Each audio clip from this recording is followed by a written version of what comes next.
Bitcoin səhər saatlarında baxmayaraq ki, səhər saatlarında 66.691-dən, yəni anidən 64.954-ə qədər yəni endi. Ondan sonra yüksəliş nümayiş etdi. 67.882-yə qədər qalxdı. Bugün alışlar 67.800 yəni 67.928-lərdən alışlar olsa daha yaxşı olar. Satışlar isə 67.082-lərdən gələcək.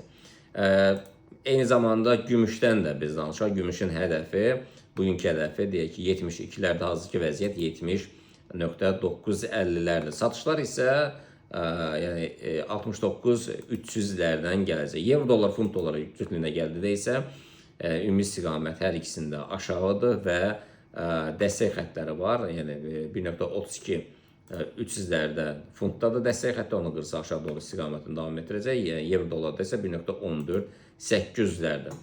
Ümumən yenidən biz yəni forexfactor.com-dan xəbərlərə baxaq. Yəni bu gün ayın 30-udur.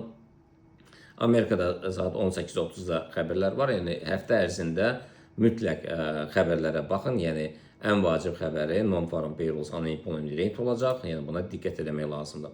Belə əzizlərim, inşallah görüşmək ümidi ilə ətraflı məlumat üçün yuxarıdakı sizin sevmədiyiniz WhatsApp sözü, operatorlar yazırlar ki, WhatsApp-ı deyirlər ki, WhatsApp-ı düz yazmır. Sadəcə olaraq, yəni bu V ilə W arasında bir fərqlə əgər siz bu sizin işiniz düzələrsə, qoy elə siz necə istəyirsinizsə elə qəbul edin. Ya V ilə ya da W ilə.